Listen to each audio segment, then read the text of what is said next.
Methylene Blue has become one of the most popular supplements that individuals are using for improving their energy levels, helping them with their sleep quality, improving their cognition, and users actually believe that Methylene Blue is a healthy compound and may potentially help with anti-aging. And I have to admit that I as well fell for the marketing, I fell for the hype, and I decided to use Methylene Blue for a couple of months. Although after doing a significant amount of research as well as collecting my own experiences, I'm going to share with you 5 side effects that you should be aware of when using Methylene Blue, and there's a couple of them which are most likely going to prevent me from using the compound in the future. I'm Michael Dougal, the nootropic reviewer, and I've never reviewed anything that is anywhere comparable to Methylene Blue. There are a couple of benefits which I personally enjoy, and I've talked more about the benefits in this video over here, but today I want to highlight some of the side effects. The first one being serotonin syndrome. And the consequences of serotonin syndrome, they are as severe as they get, and it's probably one of the reasons why our friend Andrew Huberman decided to not use the compound. And that's actually one of the warnings with Methylene Blue, is that if you take it in too high of a dose, you can actually get serotonin syndrome. Could you explain what serotonin syndrome is? So serotonin syndrome is just really excessive deluge of serotonin in the system. People can have anxiety, they can have panic. In extreme cases, you can get nausea, you can get fevers. So serotonin syndrome is when you're producing far too much serotonin for your body and for your brain, and it results in side effects like fevers, headaches. Individuals can even get in a coma, or worse consequences can happen. But the major question is just to what extent does Methylene Blue increase levels of serotonin? And that's the reason why most individuals are still comfortable using the compound. It's because we just don't know that. Testing your serotonin levels is very difficult. We've yet to come across any sort of method or tool to help us conveniently and accurately test our levels of serotonin or some of the other important neurotransmitters in the brain like dopamine. And one consequence of increasing your levels of serotonin is that it can to some extent decrease your levels of dopamine. And this mechanism of action is still being studied, but what you should know is that dopamine is a very important neurotransmitter, specifically around reward-seeking behavior, you being motivated. And serotonin is more of the neurotransmitter that's responsible for calmness, responsible for having good sleep quality, and even things like your willingness to indulge in carbohydrates. And that's the reason why weight loss products will typically contain ingredients like 5-HTP to increase levels of serotonin, because increasing levels of serotonin in the brain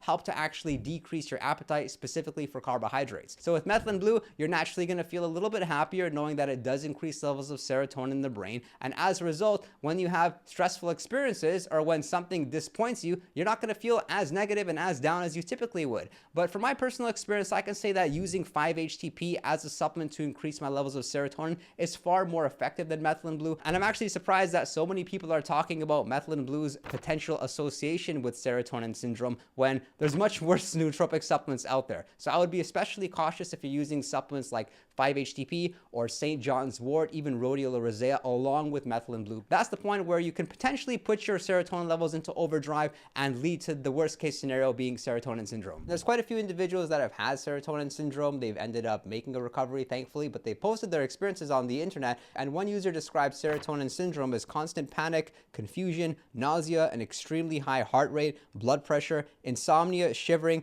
and fever. And obviously, if you're using an SSRI, you definitely want to avoid Methylene Blue because of the fact that while SSRIs may not necessarily increase your serotonin levels, they're adjusting the reuptake of it, making it more likely, of course, serotonin syndrome could potentially happen. And after browsing pretty much all the studies done on Methylene Blue, given that there's not too many of them, they've yet to find any extreme circumstances or extreme side effects such as this taking place. And one of the mistakes that I made was forgetting that 5-HTP is also contained in sleep products. So if you're using some sort of sleep blend, I'm really enjoying this product called New Mood by Onnit, which helps me get a deeper sleep. You definitely want to avoid using it along with Methylene Blue. The second side effect you want to be aware of is issues with your central nervous system. Your central nervous system, it's kind of like your command center for your body and for your brain. It has to do with everything from hand-eye coordination, all your cognitive faculties, muscle recovery, your sleep, your heart health, and so much more. One of the concerns around using Methylene Blue is that we don't know how much is safe or tolerable for it to affect our central nervous system in a good way. The research is somewhat inconsistent. With some individuals, especially sick people, they seem to benefit by using Methylene Blue, but as per anecdotes, as for some of the research, some individuals actually use Methylene Blue and experience a high heart rate. Their recovery is worse, their sleep quality is worse, which are all signs that it is affecting your central nervous system in a way that isn't positive. And this this is the reason why with Methylene Blue, more is definitely not going to be better. Users actually often feel better by using less Methylene Blue than using more of it. And the research suggests that Methylene Blue can be used in a variety of ways. Some users may benefit by using it for a couple of months and then taking a break and repeating it in that fashion. Although they even have studies where they've used Methylene Blue at a higher serving size for just a few days, the patients had noticed the benefits, and then the study subjects discontinued the use of Methylene Blue. So it's as if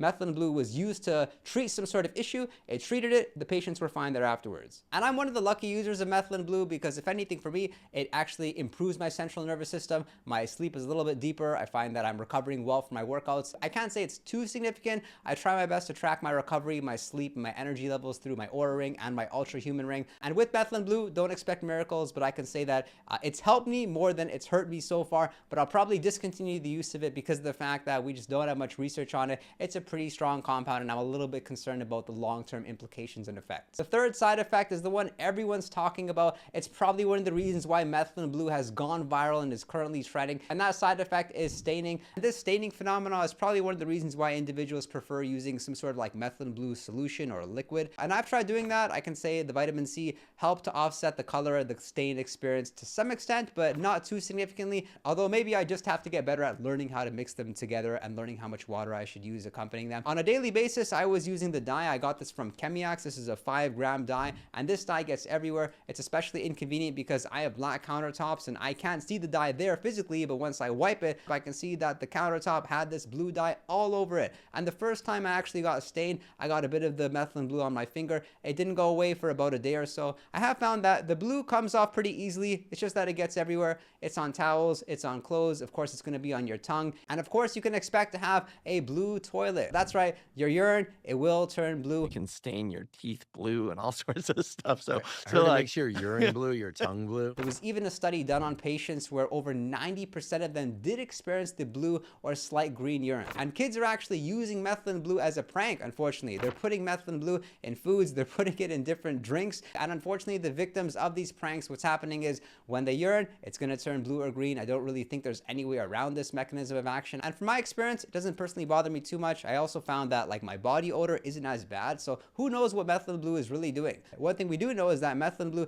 doesn't just turn your urine blue, but it also turns your brain blue. And they've actually found that in autopsies. So that's one of the major concerns around using Methylene Blue, and it scares people, and I can understand why. They're using a substance which is actually turning their body and brain blue. The fourth side effect of Methylene Blue is that it may inhibit nitric oxide production. Nitric oxide, also known as NO, is also one of the key considerations users have when trying different pre-workout products, because some pre-workout products, what they do is they increase your nitric oxide levels, and as a result, you have better pumps in the gym and you have a bit more vascularity in some cases. So the issue with Methylene Blue, of course, this is still under investigation because we don't know how significant it is that it may inhibit your nitric oxide production or mess with your nitric oxide system to some extent, and this can as a result lead to less blood flow, and it may lead to weakened erections or even erectile dysfunction. So if you have any blood pressure issues, if you have any kidney issues, of course, if you're breastfeeding, you definitely want to consider avoiding using Methylene Blue. And the fifth side effect, and less talked about side effect, is limb pain. This was actually found in studies. They found that the subjects did experience more pain, but one thing that surprised me after going through a lot of research as well as anecdotes is the fact that Methylene Blue for most users actually decreases the level of pain. And so this side effect isn't something you should be too concerned about compared to, of course, the other ones.